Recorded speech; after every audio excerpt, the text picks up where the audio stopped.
நாம் உணவில் பயன்படுத்தக்கூடிய ஒரு பொருள்தான் கொத்தமல்லி. இந்த கொத்தமல்லி இலையை நாம் உணவாக சேர்ப்பதன் மூலம் என்னென்ன நன்மைகள், அதில் இருக்கக்கூடிய சத்துக்கள் என்ன என்று பார்க்கலாம். வாங்க வீடியோக்குள்ளே போகலாம்.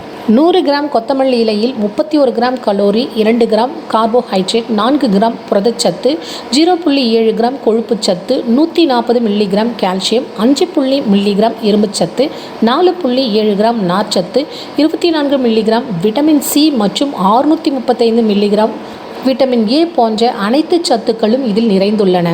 இன்றைய அவசர காலத்தில் அனைவருமே காரசாரமான உணவுகளை உண்பவே மிகவும் விருப்பப்படுகிறார்கள். அவர்களுக்கு செரிமான கோளாறுகள், வயிற்று வலி போன்ற பிரச்சனைகள் வருவது இயல்பு. கொத்தமல்லியானது நாம் சாப்பிடும் உணவுகளை ஜீரணித்து வயிறு மற்றும் குடல் உறுப்புகளை சீராக இயக்க வைக்கிறது. கொத்தமல்லி இலையில் நறுமண திரவியம் அதிகம் இருப்பதால் பசியை தூண்டி வயிற்றின் செரிமானத்திற்கு பயன்படுகிறது. ஒரு சிலருக்கு அடிக்கடி மூக்கு பகுதியில் ரத்தம் வழிந்து கொண்டே இருக்கும். அப்படிப்பட்டவர்கள் சிறிது கொத்தமல்லி இலையை எடுத்து அதனுடன் சிறிது கற்பூரத்தை சேர்த்து நன்றாக கசக்கி பிழிந்து அதன் சாற்றினை ரத்தம் வழியும் இடத்தில் சொட்டு சொட்டாக விட்டால் ரத்தம் வடிதல் குணமாகும். மேலும் கொத்தமல்லி இலை மற்றும் கற்பூரத்தை அரைத்து நெற்றியில் பற்று போட்டால் மூக்கில் இருந்து வழியும் ரத்தம் நிற்கும். சருமத்தை நன்கு பராமரிக்க வேண்டும் என்று நினைப்பவர்கள் கொத்தமல்லி இலையை பயன்படுத்தலாம். கொத்தமல்லி இலைக்கு பூஞ்சைகள், நச்சுக்கள் போன்றவை அழிக்கும் ஆற்றல் அதிகமாக உள்ளது. இது மட்டுமில்லாமல் சரும நோய்களை பாதுகாப்பதிலும் கொத்தமல்லி முதலிடத்தை பெற்றுள்ளது. சிலருக்கு அலர்ஜி சம்பந்தமான நோய்களான தடிப்பு, சருமத்தில் அரிப்பு போன்றவை ஏற்பட்டு சருமத்தையே பாழாக்கிவிடும். அது மாதிரியான அலர்ஜி பிரச்சனைக்கு கொத்தமல்லி இலையை அரைத்து அதனுடன் தேன் சேர்த்து தடவி 15 நிமிடம் கழித்து குளிர்ந்த நீரால் கழுவி வர அலர்ஜி பிரச்சனை குணமாகும்.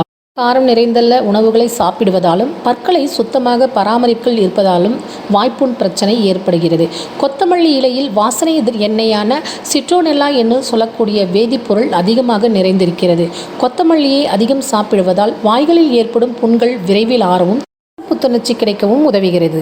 ஆரோக்கியமான கண்களை பெற கொத்தமல்லியை உணவில் அடிக்கடி சேர்த்து கொள்ள வேண்டும். கொத்தமல்லி இலையில் விட்டமின் ஏ, சி, இ மற்றும் குரோனாய்டுகள் அதிக அளவில் உள்ளன. அவை உங்களின் கண் பார்வையை ஊக்குவிக்க உதவுகிறது. கொத்தமல்லி இலையை அடிக்கடி உணவில் சேர்த்து கொள்வதால் உங்கள் உடலில் இரத்த வெள்ள அணுக்களை சிறப்பாக செயல்பட இதில் உள்ள விட்டமின் சி உதவுகிறது. இரத்த சத்தை உடல் சரியாக உறிஞ்சவும் உதவி செய்கிறது. கொத்தமல்லியின் நிறமான பச்சை நிறம் அதில் உள்ள ஆக்சினேட்டத்தின் இருப்பை காட்டுகிறது. மேலும் கொத்தமல்லி இன்சுலின் சுரப்பை தாண்டி இரத்த சர்க்கரை அளவை குறைக்கவும் செய்கிறது. எல்லா உணவிலும் கொத்தமல்லி சேர்ப்பது அல்லது கொத்தமல்லி கலந்த தண்ணீரை தினமும் அருந்துவது உயர் இரத்த அழுத்தத்தை, உயர் இரத்த சர்க்கரை அளவை குறைக்கும். இதில் உள்ள கால்சியம், மெக்னீசியம் மற்றும் பாஸ்பரஸ் போன்ற உங்களின் எலும்புகளை பலப்படுத்த உதவும் சத்துக்கள் கொத்தமல்லி இலையில் நிறைந்திருப்பதால் உணவில் அடிக்கடி சாப்பிட்டு வர எலும்பை பலப்படுத்த உதவி செய்கிறது, பாதுகாக்கிறது. கொத்தமல்லி இலையின் சாறு மூளை செல்களை சேதத்திலிருந்து பாதுகாக்கிறது. அதோடு நினைவாற்றலையும் மேம்படுத்துகிறது. நீங்கள் சாப்பிடும் பருப்பு உணவுகள், சப்ஜி, சாலட் மற்றும் ரைத்தாக்களில் கொத்தமல்லி இலையை தாராளமாக உண்டு வர உங்களுக்கு தேவையான முழு ஆரோக்கியமும் இதில் கிடைக்கும்.